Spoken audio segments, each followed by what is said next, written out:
Қыздар, қайырлы күн барлықтарыңызға, менің арнама қош келдіңіздер. Келе жатқан 8 наурыз мерекесімен құттықтаймын. Соған орай мен осындай резинкалар істедім. Сіздерге де істеуге кеңес беремін. Қазір мен сіздерге көрсетемін жасау жолын. Сіздер де жасап сатыңыздар, не болмаса сыйлаңыздар сіңілдеріңізге, апаларыңызға сыйлауға болады. Қыздарыңызға, сіңілдеріңізге осындай 8 наурызға істеп сыйлауға болады. Немесе өздеріңізге де істеуге болады. Мінекей мынандай ақ қызыл түсінен бар. Өте сондай әдемі көрінеді. Қараңыздаршы, қыздар, қалай күшті гүл, ашылып жатқан гүлге ұқсайды. Егер сіздерге ұнаса, мен видеомды қарап жасаңыздар, лайк басуға ұмытып кетпеңіздер. Мен басқа да видеоларымды қосып көріп лайк басыңыздар. Мен сіздердің әрбір лайкыңызға, әрбір пікір, комментарияларыңызға қуанатын боламын. Ары қарай жалғастырып көреміз. Қыздар, бізге гүлін жасау үшін ең бірінші 10 см кесіп аламыз. 5 керек бізге. 8 керек. 3, 4, 5, 6, 7, 8 штук. Осы 8 штуктан біз екі қазір гүл шығарамыз. Біреу үлкен және біреу кішкентай. Ол үшін біз ине жібімізді сабақтап аламыз да, мынау лентамыздың шеттерін күйдіртеміз. Ол міндетті түрде біз лентамыздың шетін күйдіртіп алғымыз керек. Енді қараңыздар, мына теріс жағы, мына оң жағы, теріс жағынан бүйтіп бір шетін қайырамыз. Сонда бізде 3 бұрыш болады. Соны тағы қайырамыз. Екінші қайырамыз. Сосын мынау шетінен бастап, көрініп тұр ма? Мынау шетінен бастап, ең шетінен бастап біз тігеміз. Мінекей бір тігіп алдық, жібімізді шығарамыз да, инемізді шығарамыз да. Енді мына жақты былай қайырамыз, қарап тұрсаңыздар. Былай және былай. Сонда мінекей бізде осындай 3 бұрыш шығады. Сосын ары қарай тағы да тігеміз.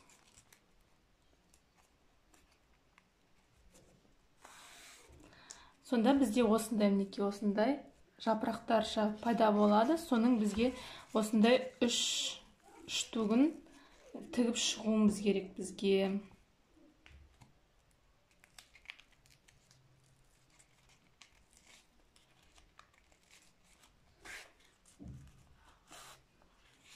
Былай қайтарамыз да, былай қайтарамыз. Сосын ары қарай тағы да тігеміз. Бізде мынандай неміз, екі мынандай шығып тұру керек. Екі мынандай. Енді үшіншісі, соңғысы.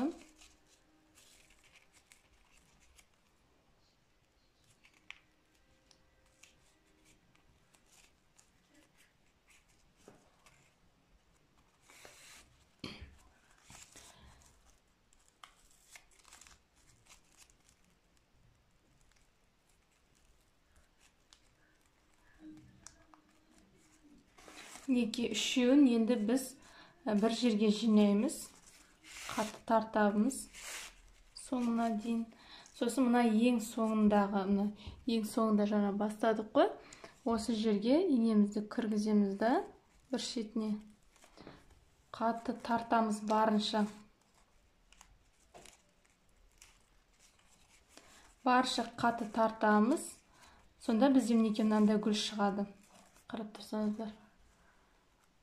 Осындай гүл шығады. Қатты тарту керек. Екен біз қазір жерге моншақ жабыстырғанда мына домалақ ашық көрініп тұрмау керек. Қатты тартып тұрамыз да, осы жерде түйеміз. Жібімізді түйеміз.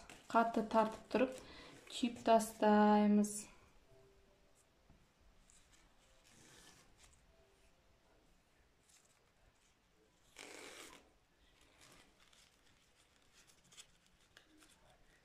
Екі-үш қайта түйсек бізге жетіп жатыр. Сосын қайшымен қиямыз да. Мінекей біздің кішкентай гүліміз осымен дайын. Қарап тұрсаңыздар. Мінекей дайын. Енді үлкен гүлін тіккенде, біз жаңа кішкентайында үшеу тіктік қой. Енді үлкен тіккенде бізде 5 жапырақша тігеміз. Ешқандай қиындығы жоқ. Мінекей осылай оң қаратып тігеміз. Теріс жақ бетінен оң қаратып тігеміз. Ең басты сіздер тіккен кезінде мынаны есте сақтаңыздар. Былай осылай қайырғанда мына екеуі мынандай бүйтіп бер жағынан ашық тұру керек. Арасы мына жақ жабық тұр, көрдіңіздер ме?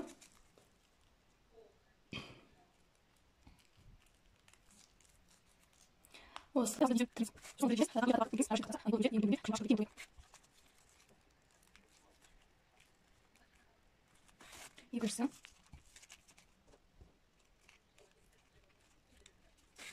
Үшіншісі. Төртіншісі.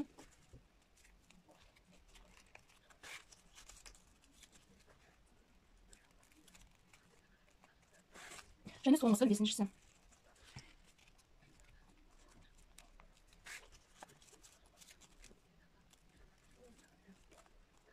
Енді қарасаңыздар, бүйтіп жаңа тіккенімізді қараймыз да, бәрін бір жаққа қойып тартамыз. Ешқандай қиындық жоқ, қиналмаңыздар, өте оңай жасалған. Домалақтатып шеңбер қыламыз да, жаңағы біріншісін жасағандай бүйтіп соңғы несіне инеміз кіргізіп алып тартамыз.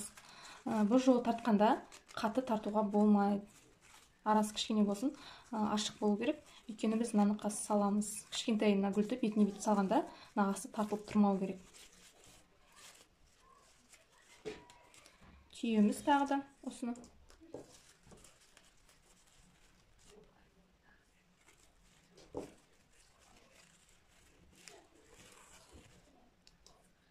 Үш-төрт рет түйу керек.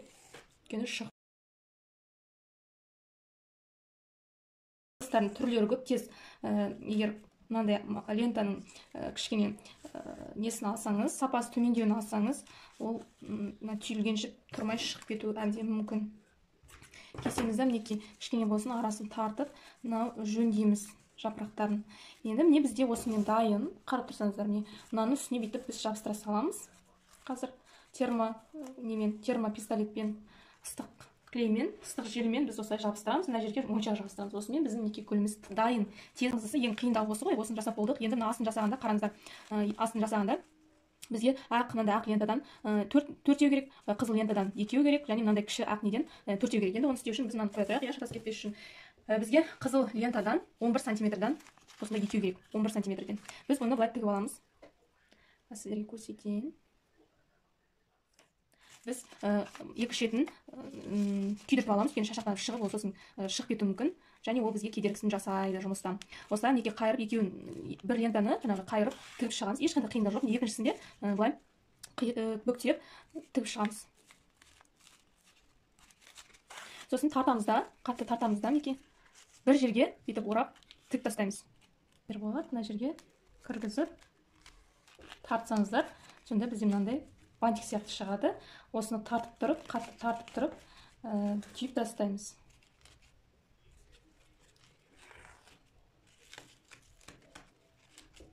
Екі-үш есе түйіп тастаймыз. Қайшымен кесеміз. Міне біздің қызыл неден лентадан жасаған мына бір элементіміз біздің дайын. Енді ақ элементтерін дайындайық. Ол үшін бізге астыңғы гүл үлкендеу ғой, соған бізге 12 сантиметрден 4-еу керек. 4-еу керек. 12 сантиметр бізде бұл. 12 сантиметр. Осыны біз тағы да біріктіріп тігіп шығамыз. Ол үшін шеттерін тағы отпен күйдіріп шығамыз, және мынаны қайырып жаңағылай тігіп шығамыз. Бірақ екеуін тікпейміз, 4-еу тігеміз. Бұл біздің гүлімізге көлем беру үшін осылай үлкен қылдырып лентаны бантик ретінде осылай тігіп жатырмыз. Екеу. Бірден үшіншісі кетеді, және бірден төртіншісі кетеді бұл жерден.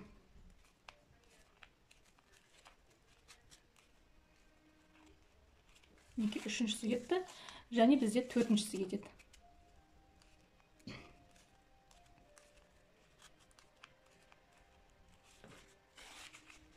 Және қарап тұрсаңыздар, мінекей бүйтіп тартамыз. тартамыз да мына жерге ең басындағы бүйтіп біріктіреміз, тартамыз. Сонда мінекей қарасаңыздар, осындай күшті көбелек сияқты бізде пайда болады. Кішкене қатты тартып тұрып, біз тағы да түйіп тастаймыз. Сонымен біздің бұл элементіміз де, ақ лентадан ең үлкен элементіміз де дайын. Енді осы ақ лентаның кішкентайы қалып, оны да осылай тігеміз. Түк қиындығы жоқ, қыздар, қарасаңыздар, мінекей осылай дайын болады. Келесі бізге тағы да 4 мынандай ақ лента керек. Оның бізде бұл 10 сантиметр. Осыны жаңағылай тігіп шығамыз.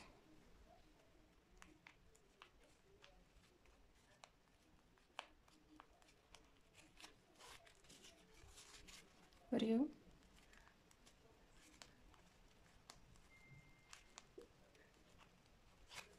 Екеу.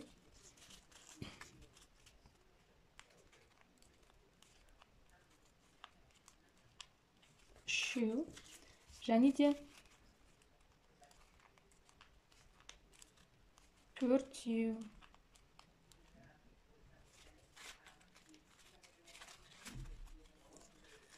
Және де осыны бүйтіп жөндейміз да, жаңағы соңына біз